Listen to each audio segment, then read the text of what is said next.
Assalamualaikum warahmatullahi wabarakatuh. Jumpa lagi dalam Umar Accounting Channel. Pada kesempatan ini saya ingin berbagi pengalaman ketika saya sedang menguji sidang skripsi.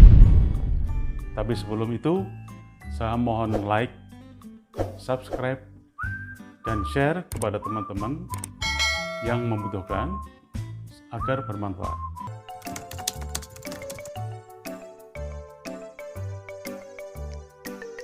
Dalam sidang skripsi, biasanya tim penguji ada 3 atau 4 orang.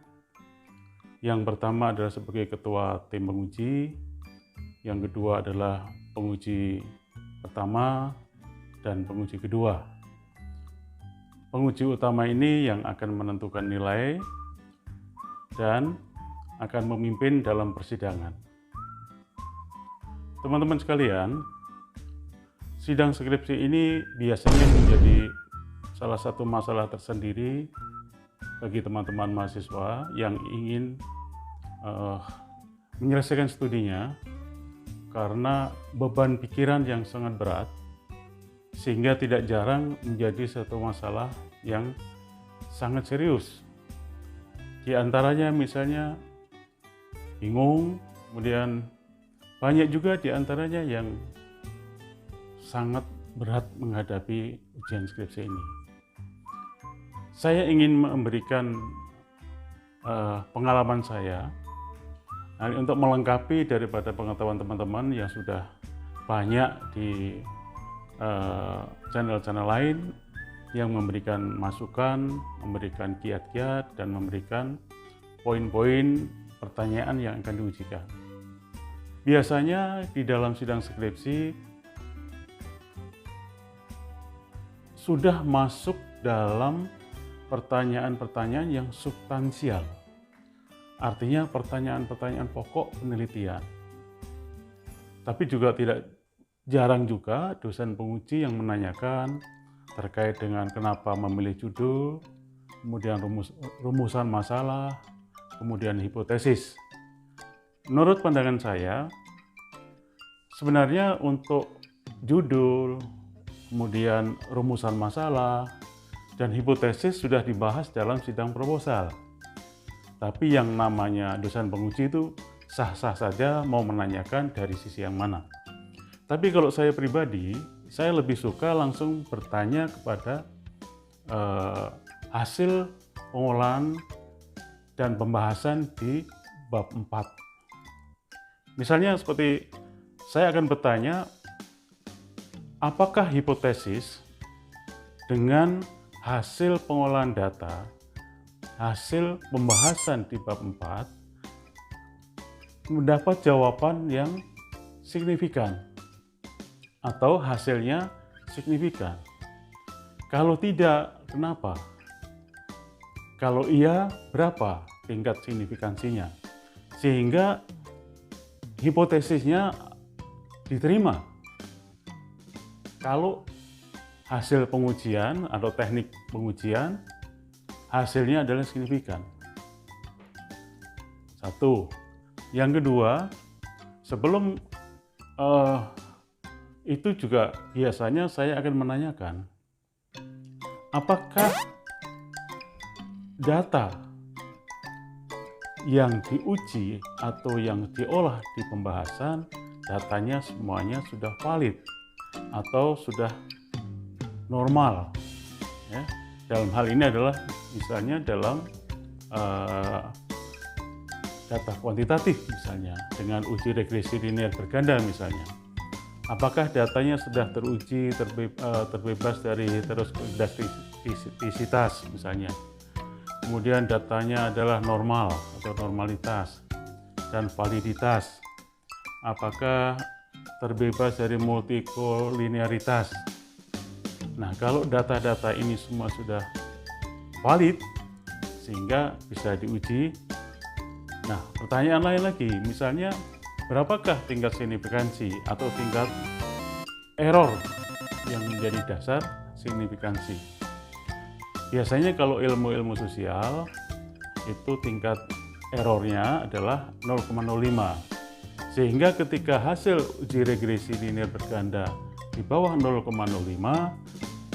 variabel tersebut adalah signifikan, atau pengaruh variabel X terhadap variabel Y yang diteliti adalah signifikan.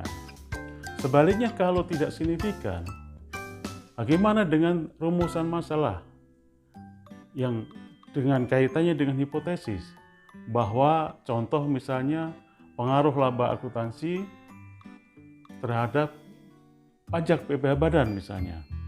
Secara teoritis harusnya laba akuntansi berpengaruh terhadap PPh badan.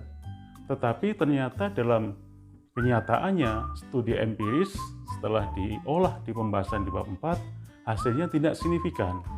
Berarti ada hasil yang anomali.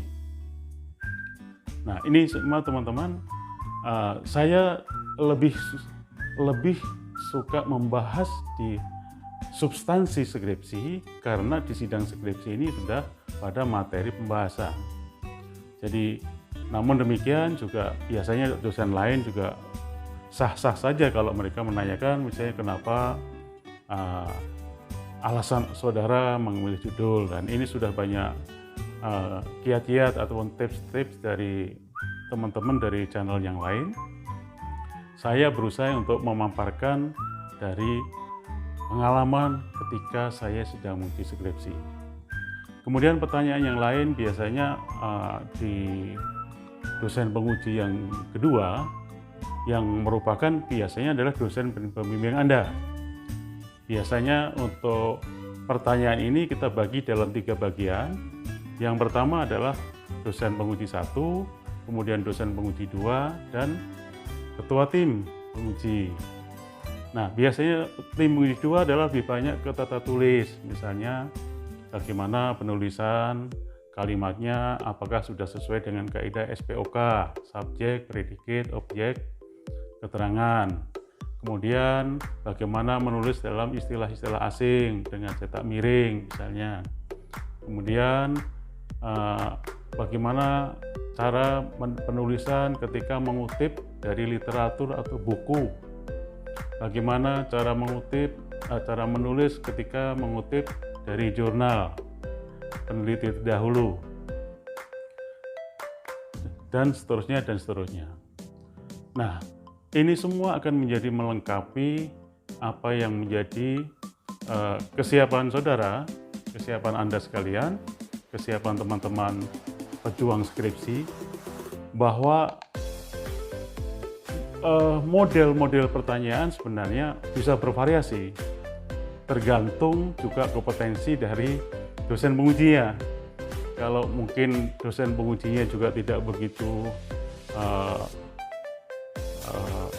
tinggi atau begitu dalam keilmuannya, juga mungkin akan standar-standar saja pertanyaannya. Tapi kalau mungkin sudah di kelas doktor atau kelas profesor, mungkin pertanyaannya akan lebih dalam dan lebih tajam.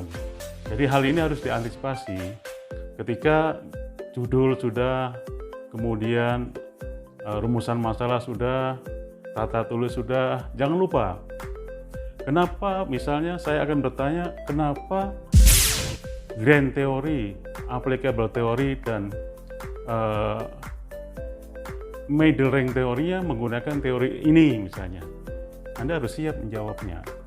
Jadi ini menjadi khasanah persiapan Anda sekalian, pejuang skripsi, supaya nanti skripsi Anda tanpa revisi.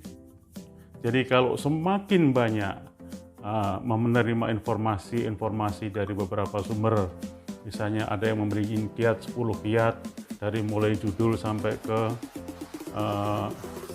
teori, ada yang memberikan kiat dari pembahasan sampai ke kesimpulan.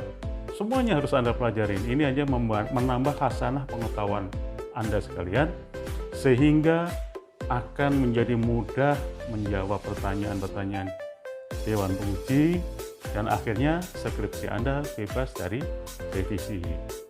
Satu lagi biasanya yang saya akan korek mendalam adalah hasil.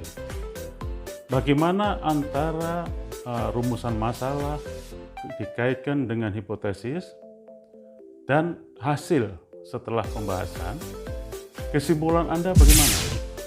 Ketika ternyata hasilnya tidak signifikan, berarti H tidak atau H0-nya diterima atau H0-nya ditolak. Anda harus memberikan argumentasi kenapa H0 diterima, misalnya pengaruh laba akuntansi terhadap PPh badan itu H0-nya, kemudian HA-nya adalah bahwa laba akuntansi tidak berpengaruh terhadap PPh badan. Kedua-duanya Anda bisa menjelaskan. Ketika nanti memang hasilnya adalah ada yang signifikan, ada yang tidak signifikan. Ada yang memang anomali atau tidak normal, atau terjadi riset gap, yaitu perbedaan antara peneliti terdahulu dengan riset Anda, ada atau akan timbul teori gap antara teori harusnya laba akuntansi berpengaruh terhadap PPh badan, namun hasil penelitian saudara laba akuntansi tidak berpengaruh. Berarti ini ada teori gap. Nah, misalnya dalam referensi Anda, di dalam peneliti terdahulu, hasil penelitian mereka yang sama bahwa laba akuntansi berpengaruh signifikan. Tetapi hasil penelitian saudara, laba akuntansi tidak berpengaruh. Berarti ada riset gap. Ya, ini semua harus Anda bisa menjelaskan. Mungkin alasannya kita bisa bahwa sampel data penelitiannya beda, atau populasi yang kita sampel data perusahaan dari tahun yang berbeda. Peneliti terdahulu hanya menggunakan ring waktu 5 tahun. Anda menggunakan waktu 10 tahun. Ini bisa terjadi seperti itu. Inilah teman-teman yang ingin saya bagi pengalaman saya ketika saya menguji sidang skripsi. Yang tidak kalah penting adalah nilai atau kesimpulan dalam pemberian nilai kita sebagai penguji.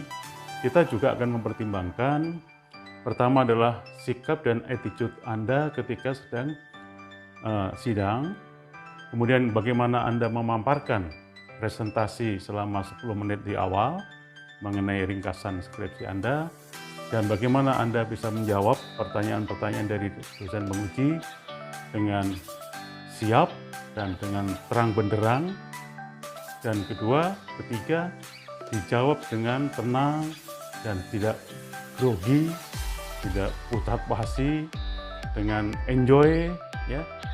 Kemudian dan Anda bisa semua menjawab pertanyaan di Dewan Penguji. Nah, kalau itu yang terjadi, insya Allah skripsi Anda tanpa revisi. Barangkali itu teman-teman yang akan saya bagikan kepada Anda. Lebih dan kurang mohon maaf. Jangan lupa ikutin terus channel Umar Accounting supaya mendapatkan informasi-informasi sekitar ilmu akuntansi atau sekitar ilmu di jurusan akuntansi. Saya akan menulis satu demi satu semua ilmu yang terrangkum dalam jurusan akuntansi. Sekian, jangan lupa like, subscribe, dan share. Sampai jumpa di kesempatan yang lain. Assalamualaikum warahmatullahi wabarakatuh. Terima kasih.